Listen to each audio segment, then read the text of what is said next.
The Five Bloods is the newest joint from legendary filmmaker Spike Lee. The story revolves around four African American Vietnam veterans who returned to Vietnam several decades after the war ended to find the remains of their fallen comrade and to recover a fortune in gold that they discovered in their final combat mission. During the expedition, loyalties will be tested, blood will be spilled, as all four men face the reconciliation that the war they fought never ended, neither in Vietnam or at home. Okay. Alright, so I'm gonna have a lot of fun talking about this movie because The Five Bloods is so thematically rich and dense and rewarding. I am not hugely familiar on the works of Spike Lee, I'll admit that. I've only seen a handful of his films: Do the Right Thing, Black Klansman, and now The Five Bloods. But from what I can see while watching this film and previously Black Klansman, is that Spike Lee right now is firing on all cylinders. This is a man who has been honing his craft for decades, and we are now seeing all of these years of experience coming together with the right ingredients, with the right people backing his visions, with good screenplays that are being given to him. This is a man who's become so confident in his voice, in his style, in his decisions. It is all just coming together into this rich tapestry of what it means to be a black American who has lived through this past half century, from the civil rights movement and the Vietnam era to today with the Trump presidency. This film has a lot to say, but it doesn't feel like it ever loses focus on what it's about. This is a film that isn't just about dropping or introducing an idea, dropping it for the next idea. Everything in this film is interwoven in such a tight knitted way that it all just comes together so naturally. This is a film about racism. It is a film about PTSD. It is a film about the Vietnam War and the ethics and morality behind it. It is a film about forgiveness. It is a film about greed. It is a film about hatred. All of these different ideas come together that is only possible from a director who has had years of experience, who has made mistakes, who has made shitty movies, who knows what not to do again to not let this story down. This is a film that was originally conceived for Oliver Stone way back in 2013. It was going to be a completely different movie, but when Spike Lee got his hands on it, he took his own experiences, his own concerns, his own messages that he wants to get across, messages he's been saying for over 35 years now, lifted by some incredible performances, amazing cinematography, very interesting but unique editing choices. It is a film that could not be any more relevant at any point in time than now, and I understand that that was never the intent.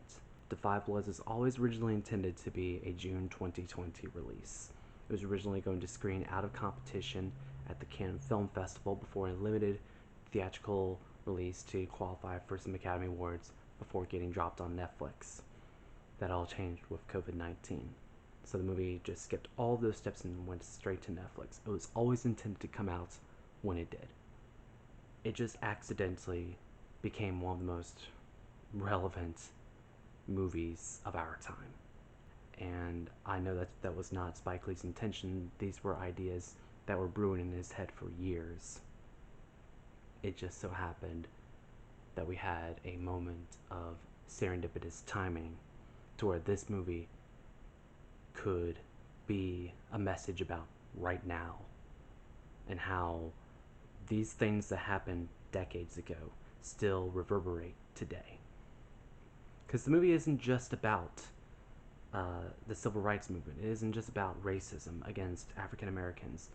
It's also about how African Americans were disproportionately sent to the Vietnam War to fight a war that they didn't believe in, and how they have to live with these nightmares, these repercussions of killing Vietnamese men and women, of having to live with visions of warfare, of how their minds never left Vietnam. It explores the ideas you see in all these other Vietnam films like Apocalypse Now or The Deer Hunter, but through the lens of African Americans. And the double whammy, the civil rights movement, was happening at the very same time as the Vietnam War. So not only was this war reshaping America, so was the civil rights movement was reshaping the African American side of this country.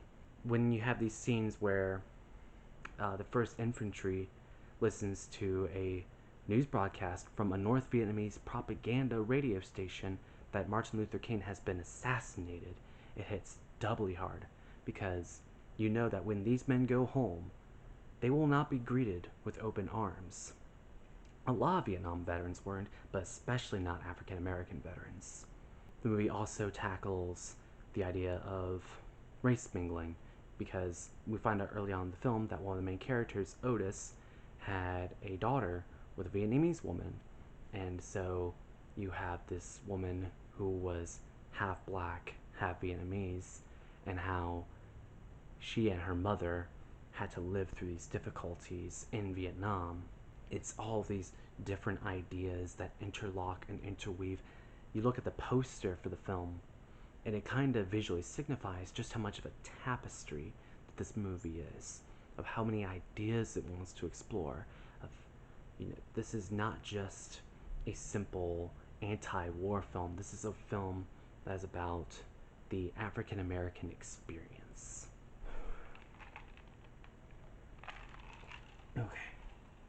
Okay, so enough about the overall ideas behind the movie. Let's get into some specifics with the film. First off, of course I'm going to get out of the way here. I'm going to get into the one thing that everyone seems to be universally agreed on about this movie, is that Delroy Lindo's leading performance as Paul is absolutely remarkable. I am willing to say that it is one of the best performances of the decade. And by decade, I don't mean the 2020s, I mean of the past 10 years. Screw an Academy Award nomination. If Delroy Lindo doesn't win this Oscar, you can write the Academy off right now. Because, okay, let's compare this performance to a past Academy Award winner, Joker. In my humble opinion, Delroy Lindo's performance of a mentally broken man who has lost all meaning in his life, who is haunted by these visions, who is ready to just absolutely implode, who doesn't understand the meaning of love, who almost finds it incapable to love someone else. In terms of complexity, in terms of the body language, in terms of seeing these expressions in his eyes, little micro expressions of making a MAGA hat wearing Republican sympathetic, Delroy Lindo blows Joaquin Phoenix's performance clear out of the water. And that's not a diss against Steve Phoenix. It's a diss against Joker. Late in the film, we have these fourth wall breaking monologues, looking a lot similar to how I'm talking to the camera right now. This could be written off as corny and destroys immersion. It could destroy immersion almost instantly. But because you have a director who's giving a career best directing job with an actor who is just at the top of his game, it works.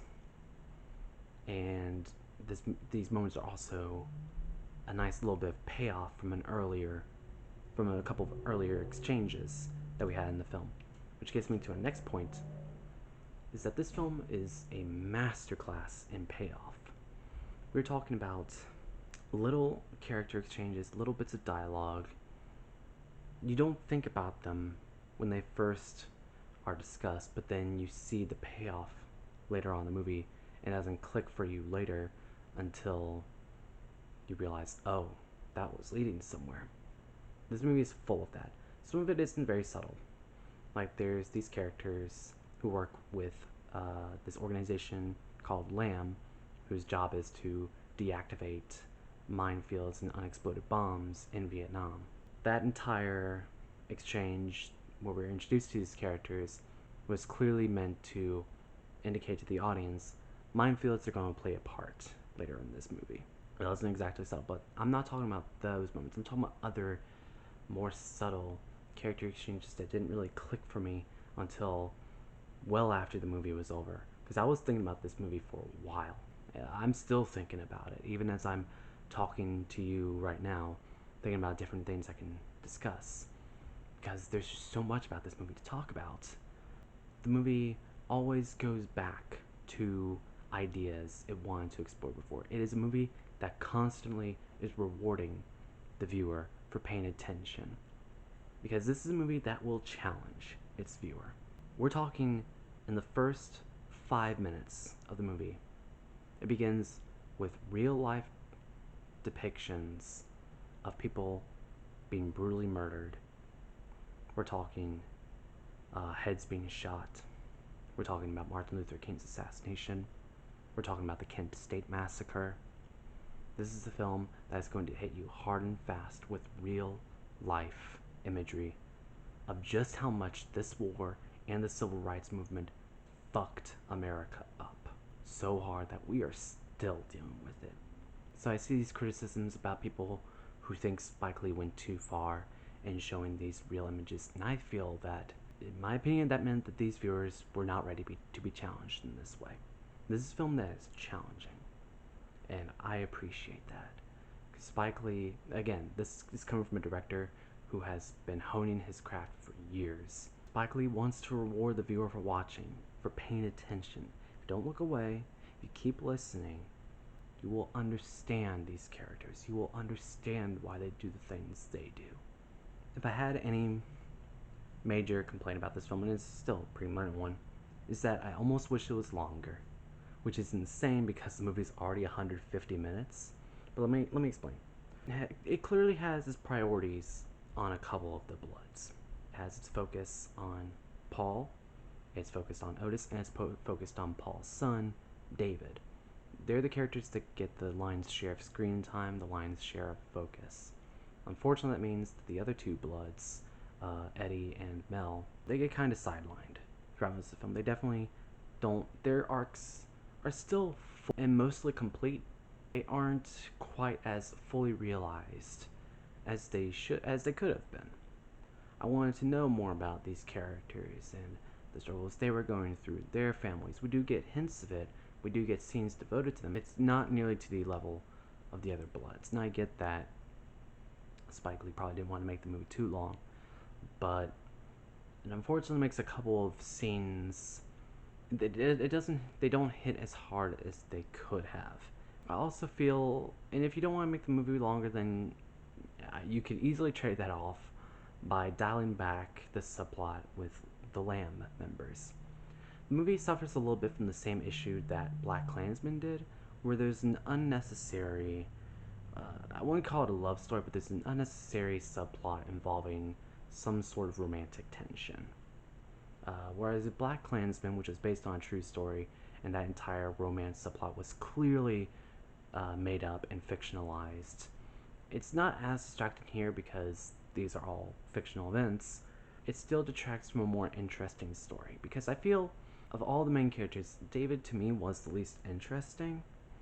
I didn't think he was a bad character, and I understood why he was there, but I would have liked to have explored Eddie and Mel more than David, just because I understand why he was there, and I understand he was there to flesh out Paul's character, but I feel like if I had to trade for screen time, I would have preferred to see more Eddie and Mel than this pointless subplot between with David wanting to get with this Lamb member. It's also, I feel, where the movie is kind of the weakest energetically, it doesn't feel like Spike Lee is firing on all cylinders when he's directing those scenes. Those scenes feel more standard Hollywood fare, and less like a Spike Lee movie. Anyways, I've been talking about this movie for a while now, so I'm going to go ahead and just rattle off a couple of other quick thoughts about the film. I think the movie looks gorgeous. I think Newton Thomas Sigel does an outstanding job recreating the look of 70s Vietnam era war footage. The illusion doesn't always quite work, but when it does work, it looks flawless. Like, this was footage that was ripped directly from 1975. You have the Vietnam flashbacks, which are shot in full screens, 1.33. You've got everything that's present day in civilized Vietnam, which is about 2.35. Then everything when they return to the jungle is, I want to say, 1.85. Yeah, you have these different visual cues that the narrative has shifted, and it's all very well done. I think there are moments in the film where Newton Thomas Sigel makes brilliant use of color, especially in one key scene that happens near the end of the movie, where the colors just completely change. I loved a lot of the editing choices in this movie. Like, I actually like that Spike Lee loves to overemphasize these moments of affection where he shows the same hug from two different angles. I noticed this in Black Klansman as well, and it pops up again here. But I actually kind of like it just because it does add a little bit of an extra emphasis to these scenes where these men are intimate with each other, where they hug. I don't think there's a single weak performance in this film. There's a couple of performances where they kind of feel like they're going through emotions. As a whole, it's a movie that is carried by an incredibly strong cast, but I want to give a particular shout out to the woman that plays Noi Hannah, the radio personality I talked about earlier, who is played by, I want to say, Veronica Nil. I apologize if I mispronounced that. But what I love about this performance is that even though she only has a few minutes of screen time, she just absolutely chews up the scenery, and she comes across as so badass. The movie has a couple of issues with CGI. You can tell that the budget of this movie was limited. I believe it's about $40 to $45 million, so a couple of the special effects don't look that great, but they're so few and far between that it didn't bother me all that much. It wasn't as distracting as something like Extraction, where half of the CG in that film looked like trash. I mean, okay, that's pretty much all I've got to say about The Five Bloods. If it isn't clear by now, I believe that this is the best movie of 2020 so far. Usurping Never, Rarely, Sometimes, Always, but just barely. I think it is an absolutely just rich experience. It's a movie that you want to take your time with, you want to digest it. It is not easily consumable. It challenges you, but it rewards you at the same time. It is made by a filmmaker who knows what he's doing, who is not afraid to make some very clear choices. And I'm talking choices with a capital C, like having the same actors playing their younger selves in the flashbacks without the use of CG de-aging, like having every word in the subtitles be capitalized. None of this is accidental. It's all done intentionally because it's carried over through the whole film. And why did Spike Lee make these choices? Ultimately, only Spike Lee knows for sure. It's up to us to decipher that. So overall, I'm going to go ahead and give The Five Bloods a 9 out of 10. If only because I wish the film was longer, and that whole subplot did kind of bother me a little bit. But for the most part, it is just an absolutely wonderful film that deserves all of the praise it's getting. And it is a film that is about a different time. Because of when it was released, it is now a film for our time. This film could not possibly be any more relevant if it tried. And I think if anyone who is willing to be challenged and understand just how systemic all this, everything that's going on right now, if you want to truly understand it, if you want to even get an idea of it, because I've been seeing these complaints about people who are complaining about Spike Lee using these real images. You still, even when you see these shots of people being shot in the head, or dead babies, or the famous self-immolation from that monk, it still doesn't give you a clear idea of just what happened in Vietnam, of what happened during the civil rights movement. It only gives you a taste. Spike Lee is daring you to get out of your comfort zone. If you want to be an arbiter of change, if you want to do some good, you've got to get out of your comfort zone. It is, as Spike Lee has been saying for decades, it's time to wake up. Thank you for watching. Once again, everyone, please stay safe, please stay healthy, enjoy some movies. Black Lives Matter. Take care.